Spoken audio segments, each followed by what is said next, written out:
तो प्यारे बच्चों, आपका फिर से स्वागत है यहाँ पर एक्सरसाइज 8.2 में मैट्रिसेस में with class 10th ICSE understanding mathematics. तो सबसे पहले बच्चों हम लोग यहाँ पे स्टार्ट करते हैं एक्सरसाइज 8.2 के साथ, और इसमें ढेर सारे क्वेश्चन है जिसमें आपको सीखने को मिलेगा addition and subtraction of matrices. जैसा कि आप जानते हैं कि पिछले टर्म पे मैंने आपको सिखा दिया था कि एडिशन और सब्ट्रैक्शन में मैट्रिसेस के ऑर्डर सेम होने चाहिए, बिल्कुल इक्वलिटी ऑफ मैट्रिसेस की तरह। तो स्टार्ट करते हैं विद एक्सरसाइज 8.2। तो जितने भी प्यारे बच्चे हमारे साथ ऑनलाइन जुड़ चुके हैं उन सभी को यहाँ पर एक्सरसाइज 8.2 को स्टार्ट करना है। तो ये रही एक्सरसाइज 8.2 और फर्स्ट क्वेश्चन ये रहा आपकी स्क्रीन पे। तो जिन बच्चों के पास बुक्स नहीं है या अभी बुक्स नहीं ले पाए हैं तो उनको स्क्रीन पे ही एकदम टकटकी लगा के देखना है और अपने लेक्चर्स को अच्छी तरह से कंप्लीट करना है। फर्स्ट क्वेश्चन आपकी स्क्रीन पे ये रहा। कहने में अभी आसान है, लेकिन जो बच्चे पहली बार देख रहे हैं उनको ध्यान से समझना पड़ेगा। सबसे पहले बच्चों आपके पास मैट्रिक्स दी है एम। तो बच्चों ये एम मैट्रिक्स को मैं अच्छे से सजा देता हूं। यहां लिखा है 2 0 1 2।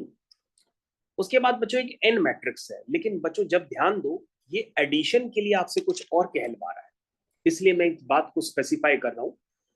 आप लिखो जरूर एन, लेकिन इसको m प्लस एन नहीं चाहिए, इसको चाहिए m प्लस 2n। तो इस बात पे आपको देखना पड़ेगा बच्चों। इस बात को बच्चों नजरअंदाज नहीं कर सकते हैं, क्योंकि n आपके पास गिवन है लेकिन चाहिए आपको 2n। तो तुम कहोगे सर 2n लिखना तो काफी आसान है। हमने कहा कैसे? 2n का सर मतलब होता है कि मैट्रिसेस में हर एलिमेंट के साथ 2 का मल्टीप्लाई कर दो। तो 2 2 जा कितना हुआ? 4 हुआ। 2 0 जा 0 कितना हुआ? 2 0 हुआ। 2 इंटू -1 कितना हुआ? -2 हुआ। 2 इंटू 2 कितना हुआ? 4 हुआ। तो बच्चों आपको ये बात क्लियर होना चाहिए कि अगर हम मैट्रिसेस में किसी भी स्केलर नंबर का मल्टीप्लाई करते हैं, वो स्केलर नंबर 5 भी हो सकता है, 4 भी हो सकता है, 100 भी हो सकता है, -100 भी हो सकता है, तो उस नंबर की प्रॉपर्टी होती है कि वो अंदर जाकर के हर एलिमेंट के साथ मल्टीप्लाई होगा, बिल्कुल जैसे मैंने यहां पर आपको 2 का करके दिखाया। अब बच्चों आपके पास स्वागत है। अब ये क्वेश्चन आसान हो चुका है। अब आपको बेसिकली निकालना है m प्लस 2n।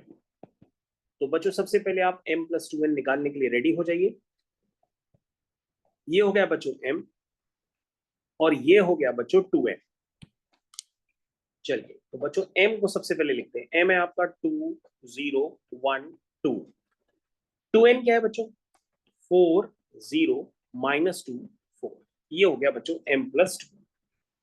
तो बच्चों अगर हम m प्लस 2 अब हम लिखेंगे तो वो हमारा क्रिएट होकर के आएगा। ध्यान से देखिए, 2 plus 4 6, 0 plus 0 0, 1 minus 2 -1, 2 plus 4 6।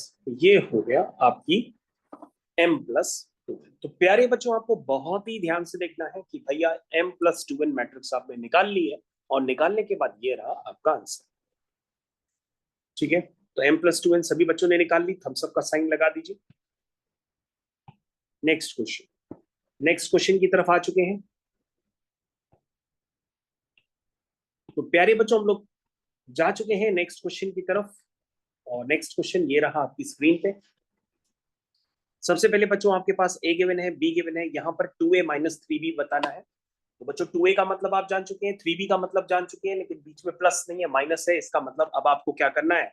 Minus करना है हर कॉरस्पॉन्डिंग एलिमेंट को। तो सबसे पहले बच्चों आप 2a माइनस 3b इवेल्युएट करेंगे। अब मैं डायरेक्ट लिखता हूँ। जितने भी बच्चे हमारे साथ बैठे हैं वो 2a जल्दी से बताएंगे कि 2a क्या होगा। तो तुम कहोगे सर मैट्रिक्स के हर एलिमेंट को 2 से मल्टीप्लाई करेंगे, तो यहाँ 4 आ जाएगा, यहाँ 0 हो जाएगा, यहाँ -6 आ जाएगा, यहाँ 2 आ जाएगा। क्या सब लोग सहमत है? अब बच्चों बीच में माइनस लगाइए और मल्टीप्लाई करिए बी मैट्रिक्स के साथ 3 का। करना स्टार्ट करिए। 3 0 जा 0, 3 1 जा 3, 3 2 जा 6, लेकिन माइनस का है, और 3 3 जा 9। तो बच्चों मैंने 3b निकाला है और 2a निकाला है। अब हम दोनों को माइनस करेंगे। यहाँ पे भी बच्चों एक बड़ा सा कंफ्यूजन होता है। माइनस करने का मतलब ये होता है कि सारे कॉरस्पॉन्डिंग एलिमेंट आपको माइनस करने पड़ेंगे। तो सबसे पहले आप लिखेंगे 4 माइनस 0, 0 माइनस 3, -6। ध्यान देखिएगा बच्चों, -6 और माइनस इंटू माइनस +6। क्या नजर आ रहा? +6। नहीं समझ में आया? समझ गए। इधर देखो ना बच्चों, -6 को -6 के साथ नहीं है, ये माइनस -6, तो क्या हो जाएगा? +6 हो जाएगा। नहीं समझे? फिर से देखो, ये क्या होगा 2 माइनस 9, ऐसे करते हैं देखो बच्चों, 4 minus 0, 0 minus 3, minus 6 minus minus 6, 2 minus 9। समझ में आया सारे बच्चों को? तो क्या आएगा 2 माइनस 9। और बच्चों जब हम इसको लिखेंगे तो हमारे पास प्रॉपर आंसर निकल करके आ जाएगा। चलिए भाई, तो ये क्या निकल के आया, 4 आया, ये माइनस 3 आया, ये 0 आया, ये माइनस 7 आया, और ये बच्चों हो गया आपका फुल एंड फाइनल आंसर। तो बच्चों इसी को हम कहेंगे 2a माइनस 3।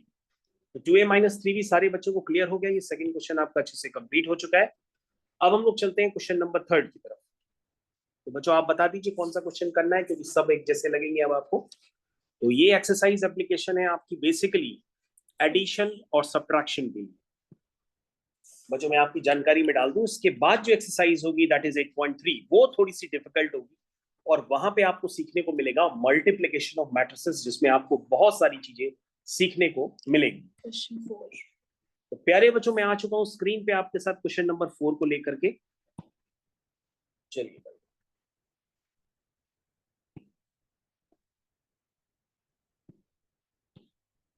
तो बच्चे कहते हैं कि सर आपकी स्क्रीन दिखती है लेकिन चेहरा आपका नहीं दिखता है। तो बच्चों अगर आप चेहरा देखना चाहें तो अन्य वीडियोस बने हुए हैं, उसमें आपको चेहरा भी नजर आएगा।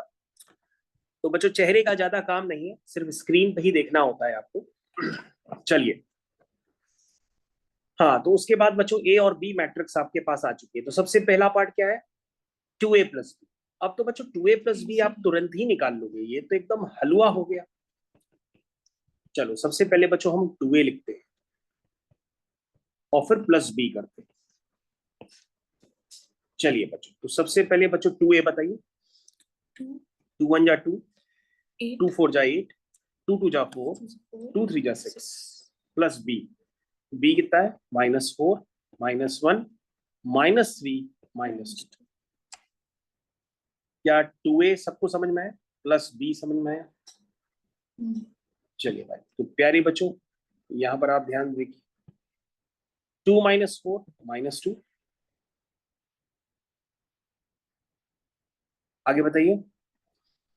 8 -1 7, 4 प्लस माइनस तो माइनस ही होगा ना, 4 -3 1, 6 -2 4। तो बच्चों ये तो बहुत आसान था, ये तो निकल आया। समझ में आ गया सारे बच्चों को? अब बच्चों सेकंड वाला पार्ट आपको हो सकता है थोड़ा अजीब लग रहा हूँ, लेकिन मैंने आपको थ्योरी में बताया था। उसने पूछा है कि सी निकालो, और एक रिलेशन है कि सी और बी सम होंगे तो एक नल मैट्रिक्स बनाते हैं, है ना? और नल मैट्रिक्स का ऑर्डर क्या है, 2 क्रॉस 2। तो सी मैट्रिक्स का भी ऑर्डर क्या होगा, 2 क्रॉस 2। बी मैट्रिक्स का भी ऑर्डर क्या होगा, 2 क्रॉस 2। और दोनों को ऐड करने पे मैट्रिक्स भी क्या आती है, 2 क्रॉस 2। तो बच्चों सी मैट्रिक्स आपको निकालनी है, लेकिन सी मैट्रिक्स के अंदर के एलिमेंट्स आपको नहीं पता है, तो आप एलिमेंट्स पर अज्यूम कर लीजिए, एक्स वाई जेड डब्ल्यू, ठीक है ना? और बच्चों ये आप अगर आपने निकाल लिया तो एक्स वाई जेड डब्ल्यू के आते ही आप तुरंत लिख सकते हैं सी मैट्रिक्स, लिख सकते हैं। बी बच्चों बी कितना है, स्क्रीन पे देखते रहिए, बी आपको नजर आएगा अच्छी तरीके से। जिन बच्चों को स्पीड ज्यादा लिखे, स्पीड ज्यादा लगने के केस में आप स्पीड को थोड़ा सा स्लो कर लीजिए। 0 0 0 0, ये बच्चों यहां से आप निकाल सकते हैं एक नई मैट्रिक्स, ठीक है?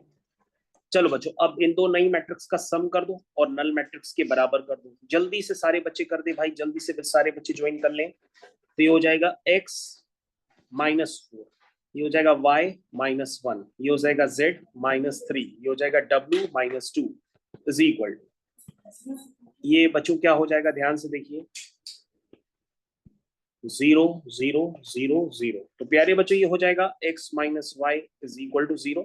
x -4 4 था, तो चलिए 4 लिख लेते हैं बच्चों उसको। हाँ 4 लिखा हुआ है, अच्छा हुआ आपने ध्यान दिया। x -4 इज इक्वल टू क्या है, 0। y -1 क्या है, 0। z -3 क्या है, 0। w -2 क्या है, 0। तो बच्चों x आ गया 4, y आ गया 1, z आ गया 3 और w आ गया 2। तो बच्चों x y z w ये आपका निकल आ गया है। और ये बच्चों अगर आपका आ गया है तो मैं आप इस स्पेस कम होने की वजह से आपका जो फाइनल आंसर है वो यहाँ पे लिख देता हूँ। आपको कौन सी मैट्रिक्स निकालनी थी, सी मैट्रिक्स निकालनी थी। तो जो सी मैट्रिक्स है बच्चों, उसको मैं यहाँ पे रिप्रेजेंट कर देता हूँ। सी मैट्रिक्स बनाई थी मैंने एक्स वाई जेड डब्ल्यू से, यानी कि 4 1 3 2, 4 1 3 2, ये बच्चों सी मैट्रिक्स आपकी निकल के आ गई, और यही बच्चों आपका क्या कहलाएगा, आंसर। तो प्यारे बच्चों, आपको देखने में भले टफ लग रहा हो, लेकिन अगर आप हमारे बताए गए वचनों को ध्यान से सुनेंगे और इसी को बार बार रिपीट करेंगे, तो निश्चित ही आपसे इस एक्सरसाइज के सारे क्वेश्चंस हो जाएंगे। सिर्फ आपको ध्यान पूर्वक इसको सुनना है, ठीक है। तो प्यारे बच्चों, आशा करते हैं आपको ये क्वेश्चन समझ में आ गया होगा। आपको नेक्स्ट क्वेश्चन बताना होगा, और अगर आपके पास बुक्स नहीं है तो बुक्स की तरफ ध्यान दीजिए, आपकी स्क्रीन पे ही बुक लगी हुई है। क्वेश्चन नंबर 6,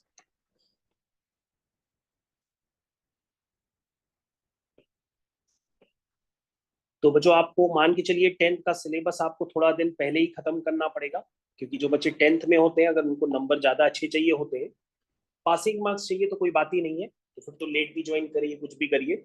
लेकिन जिन बच्चों को ज्यादा नंबर चाहिए, तो वो 10th का सिलेबस 6 महीने में ही खत्म कर देते हैं, बल्कि 5 महीने में ही खत्म करते हैं, और उसके बाद रिवीजन चालू करते हैं।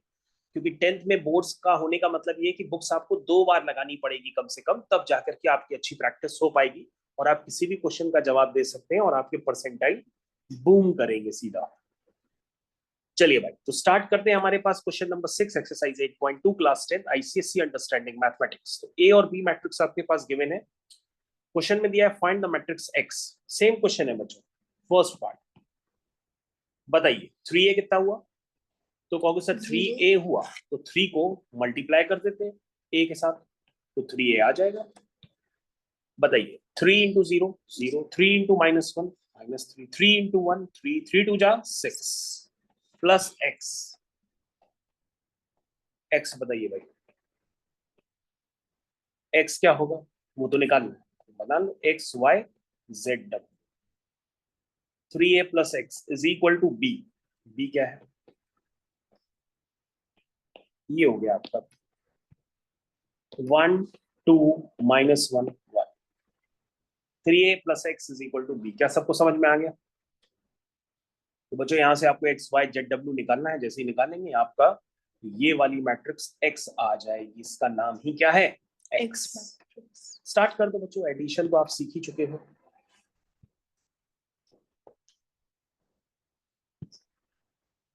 जीरो प्लस एक्स, एक्स हो गया, -3 प्लस वाई, 3 प्लस जेड,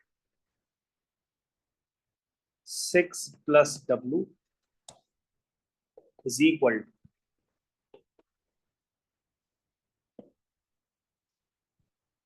1 2 -1 1।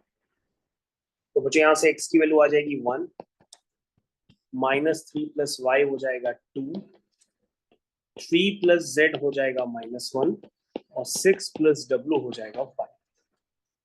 तो बच्चों, x1 दिख ही रहा है, y आ जाएगा 2 प्लस 3 5, और z हो जाएगा -1 -3 -4, और w हो जाएगा 1 -6 विच इज -5।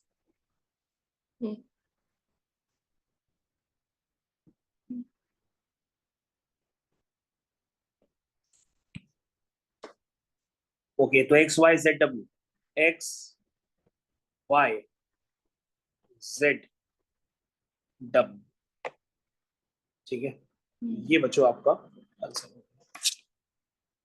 ठीक, उसी तरह से बच्चों आपके पास सेकंड वाला पार्ट, ठीक है। तो बच्चों, अब यहाँ पर हम लोग क्या करते हैं, क्वेश्चन सारे सिमिलर होने की वजह से भी हम लोग ज्यादा क्वेश्चन डिस्कस नहीं कर रहे हैं। अब आपके पास ये है कि आप इन एडिशन और सब्ट्रैक्शन वाली एक्सरसाइज यानी कि 8.2 को कंप्लीट करिए अपने आप से। एक एक क्वेश्चन लगाइए चुन चुन के, और आंसर भी पीछे से मैच करिए। फिर 8.1 को भी आपके पास बीच में कुछ ड्यू क्वेश्चंस थे, उनको भी आपको कंप्लीट करना है। तो आप सबसे पहले 8.1 और 8.2 को कंप्लीट करिए, क्योंकि इनमें क्वेश्चन ज्यादा हैं 8.2 में, लेकिन आपको कंसेप्ट क्लियर है। और आप देख सकते हैं यहाँ पर आपके पास, ये तो पुरानी बुक है, लेकिन आपको क्वेश्चंस दिख रहे होंगे कि 2013 में, 2018 में इनको यूज करके, एडिशन और सब्ट्रैक्शन को यूज करके कई सारे क्वेश्चंस एग्जाम्स में चले हुए। तो प्यारे बच्चों, मैं आपका समय ना खराब करते हुए इस क्लास को यहीं पर ओवर करता हूँ। Thank you.